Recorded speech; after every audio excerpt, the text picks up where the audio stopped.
Audio clip number 7، اس میں انشاءاللہ عز و جل آپ قرآن پاک کی سورہ بقرہ کی آیت نمبر 13 سے 15 کی تلاوت، ترجمہ اور تفسیر صراط الجنان سنیں گے۔ بسم اللہ الرحمن الرحیم۔ ترجمہ: اللہ کے نام سے شروع جو نہایت مہربان رحمت والا ہے۔ وَإِذَا قِيلَ لَهُمْ آمِنُوا كَمَا آمَنَ النَّاسُ قَالُوا أَنُؤْمِنُ كَمَا آمَنَ السُّفَهَاءُ أَلَا إِنَّهُمْ هُمُ السُّفَهَاءُ وَلَكِنْ لَا يَعْلَمُونَ۔ ترجمہ: اور جب ان سے کہا جائے کہ تم اسی طرح ایمان لاؤ جیسے اور لوگ ایمان لائے تو کہتے ہیں کیا ہم بے وقوفوں کی طرح ایمان لائیں؟ سن لو، بے شک یہی لوگ بے وقوف ہیں مگر یہ جانتے نہیں۔ کما آمن الناس، جیسے اور لوگ ایمان لائے۔ تفسیر صراط الجنان میں ہے یہاں الناس سے صحابہ کرام رضی اللہ تعالی عنہم اور ان کے بعد ان کی کامل اتباع کرنے والے مراد ہیں۔ نجات والے کون لوگ ہیں؟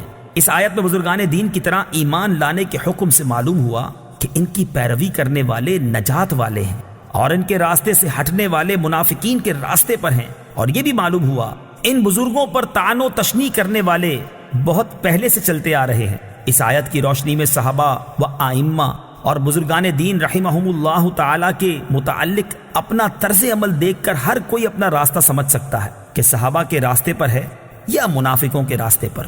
نیز علماء و صلحاء اور دیندار لوگوں کو چاہیے کہ وہ لوگوں کی بد زبانیوں سے بہت رنجیدہ نہ ہوں، بلکہ سمجھ لیں کہ یہ اہل باطل کا قدیم دستور ہے۔ نیز دینداروں کو بے وقوف یا دقیانوسی خیالات والا کہنے والے خود بے وقوف ہیں۔ وَإِذَا لَقُوا الَّذِينَ آمَنُوا قَالُوا آمَنَّا وَإِذَا خَلَوْا إِلَى شَيَاطِينِهِمْ قَالُوا إِنَّا مَعَكُمْ إِنَّمَا نَحْنُ مُسْتَهْزِئُونَ۔ ترجمہ: اور جب یہ ایمان والوں سے ملتے ہیں تو کہتے ہیں ہم ایمان لا چکے ہیں، اور جب اپنے شیطانوں کے پاس تنہائی میں جاتے ہیں تو کہتے ہیں کہ ہم تمہارے ساتھ ہیں، ہم تو صرف ہنسی مذاق کرتے ہیں۔ وَإِذَا لَقُوا الَّذِينَ آمَنُوا، اور جب یہ ایمان والوں سے ملتے ہیں۔ تفسیر صراط الجنان میں ہے منافقین کا مسلمانوں کو بے وقوف کہنا اور کفار سے اظہار یکجہتی کرنا اپنی نجی محفلوں میں تھا، جبکہ مسلمانوں سے تو وہ یہی کہتے تھے کہ ہم مخلص مومن ہیں۔ اسی طرح آج کل کے گمراہ لوگ مسلمانوں سے اپنے فاسد خیالات کو چھپاتے ہیں، مگر اللہ تعالیٰ ان کی کتابوں اور تحریروں سے ان کے راز فاش کر دیتا ہے۔ وَإِذَا خَلَوْا إِلَى شَيَاطِينِهِمْ، اور جب اپنے شیطانوں کے پاس تنہائی میں جاتے ہیں۔ تفسیر صراط الجنان میں ہے یہاں شیاطین سے کفار کے وہ سردار مراد ہیں جو دوسروں کو گمراہ کرنے میں مصروف رہتے ہیں۔ منافق جب ان سے ملتے ہیں تو کہتے ہیں ہم تمہارے ساتھ ہیں، اور مسلمانوں سے ملنا محض استہزاء کے طور پر ہے، اور ہم ان سے اس لیے ملتے ہیں تاکہ ان کے راز معلوم ہوں اور ان میں فساد انگیزی کے مواقع ملیں۔ اس سے معلوم ہوا کہ جس طرح جنات میں شیاطین ہوتے ہیں اسی طرح انسانوں میں بھی شیاطین ہوتے ہیں۔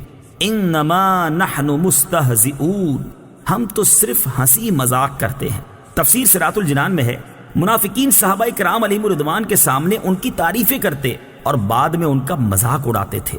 اسی بات کو بیان کرنے کے لیے یہ آیت مبارکہ نازل ہوئی۔ صحابہ کرام اور علماء دین کا مذاق اڑانے کا حکم اس آیت سے معلوم ہوا کہ صحابہ کرام رضی اللہ تعالی عنہم اور پیشوایان دین کا مذاق اڑانا منافقوں کا کام ہے۔ یاد رہے کہ انبیاء کرام علیہ الصلوۃ والسلام اور دین کا مذاق اڑانا کفر ہے، یوں ہی صحابہ کرام رضی اللہ تعالی عنہم کی بے ادبی گمراہی ہے۔ اسی طرح علم کی وجہ سے علماء دین کا مذاق اڑانا کفر ہے ورنہ حرام ہے۔ اللہ یستہزئ بہم ویمدہم فی طغیانہم یعمہون۔ ترجمہ: اللہ ان کی ہنسی مذاق کا انہیں بدلہ دے گا، اور ابھی وہ انہیں مہلت دے رہا ہے کہ یہ اپنی سرکشی میں بھٹکتے رہیں۔ اللہ یستہزئ بہم، اللہ ان کی ہنسی مذاق کا انہیں بدلہ دے گا۔ تفسیر صراط الجنان میں ہے، اللہ تعالیٰ استہزاء اور تمام عیوب سے پاک ہے۔ یہاں جو اللہ تعالیٰ کی طرف استہزاء کی نسبت ہے، اس سے مراد منافقوں کے استہزاء کا بدلہ دینا ہے، اور بدلے کے وقت عربی اور اردو میں اسی طرح کا لفظ دہرا دیا جاتا ہے، جیسے کہا جائے کہ برائی کا بدلہ برائی ہی ہوتا ہے، حالانکہ برائی کا بدلہ تو عدل و انصاف اور آدمی کا حق ہوتا ہے۔